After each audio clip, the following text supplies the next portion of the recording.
Bismillahirrahmanirrahim. Assalamualaikum warahmatullahi wabarakatuh. Alhamdulillahi rabbil alamin. Hamdan syakirin, hamdan na'imin, hamdan yuafi ni'ma wa yukafi mazidah. Ya Rabbana lakal hamdu kama yanbaghi li jalal wajhikal karim wa azim sultanik. Allahumma salli wa sallim wa barik ala sayyidina Muhammad wa ala ali sayyidina Muhammad. Saudara-saudaraku dimanapun Anda berada. Alhamdulillahi rabbil alamin. Segala puji hanya milik Allah, Tuhan semesta alam. Pada hari ini kita memasuki puasa ketiga, Ramadan 1441 Hijriah.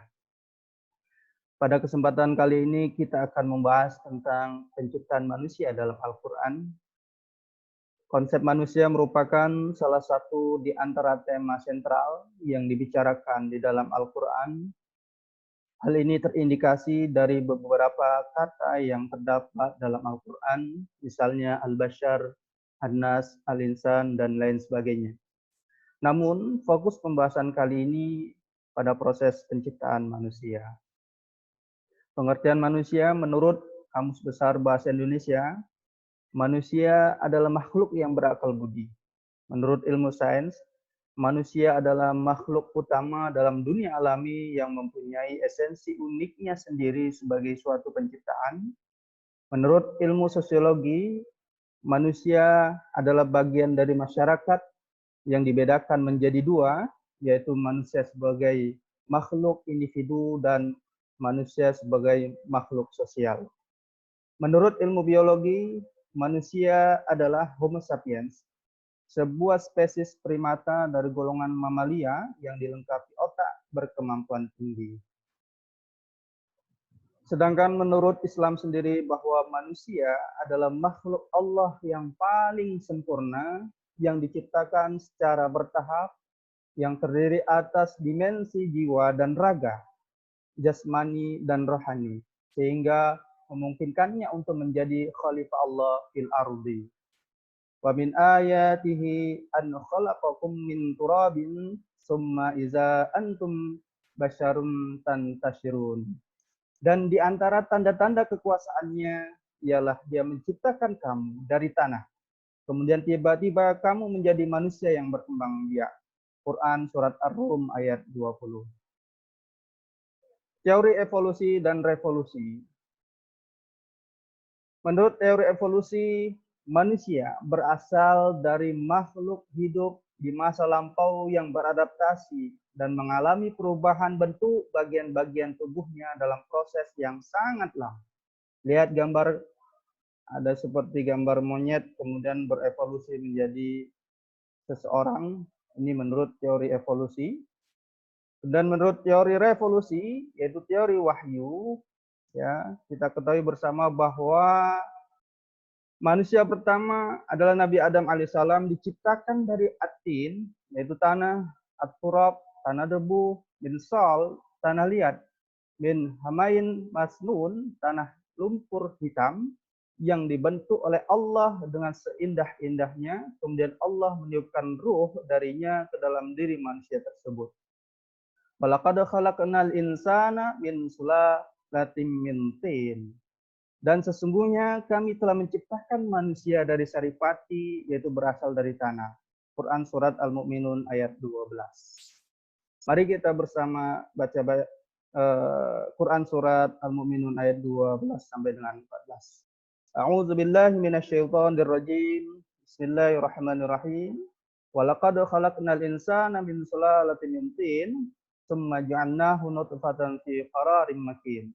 Tsumma khalaqnan nutfata 'alaqatan fa khalaqnal 'alaqata mudghatan fa khalaqnal mudghata 'idzaman fa kasawnal 'idzama lahma. Tsumma ansha'nahu khalqan akhar.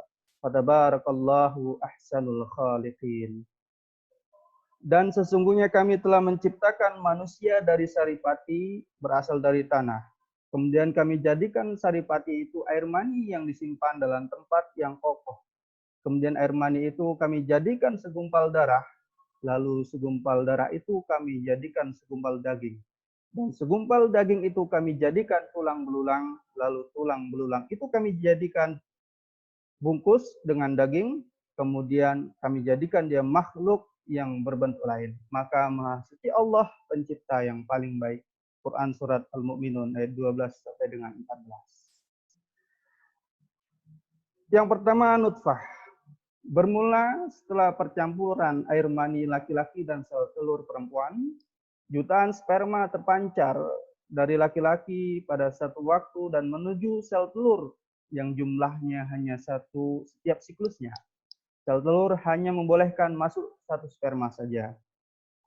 Sabul insanu ayyutraka sudah alam yakunut fatam mim maniyyi yumna. Apakah manusia mengira bahwa ia akan dibiarkan begitu saja tanpa dipertanggungjawabkan atau tanpa pertanggungjawaban?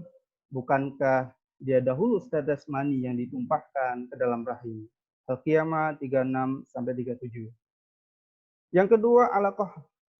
Dari air mani tersebut Allah menjadikannya segumpal darah yang tertanam di dinding rahim. Khalaqal insana min alaq. Dia telah menciptakan manusia dengan segumpal darah. Quran Surat Al-Alaq ayat 2. Yang tiga, mudghah. Mudghah yang berarti segumpal daging ini adalah fase yang mana berbentuk lengkung dengan penampakan gelembung-gelembung serta alur-alur. Embrio sudah dilengkapi pendengaran, penglihatan, kulit, otak, saraf, sistem pernafasan, dan detak jantung. Yang keempat, izam dan lahma. Pembentukan tulang yang mendahului otot-otot. Apabila tulang belulang telah terbentuk, otot-otot akan membungkus rangka tersebut. Kelima, khalqan akhar.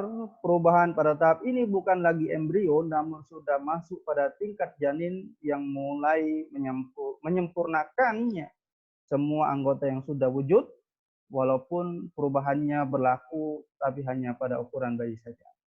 Yang keenam, nafkhur ruh. Tahapan terakhir ialah peniupan ruh. Para ulama Islam sepakat bahwa peniupan ruh ini berlaku setelah terbentuknya organ-organ tubuh. Nilai kehidupan mereka pun telah bermula sejak di dalam rahim. Ketika di dalam rahim, proses perkembangan mereka bukan proses fisikal semata, melainkan telah mempunyai hubungan dengan Allah Subhanahu wa Ta'ala. Demikian yang dapat kami sampaikan. Wassalamualaikum warahmatullahi wabarakatuh.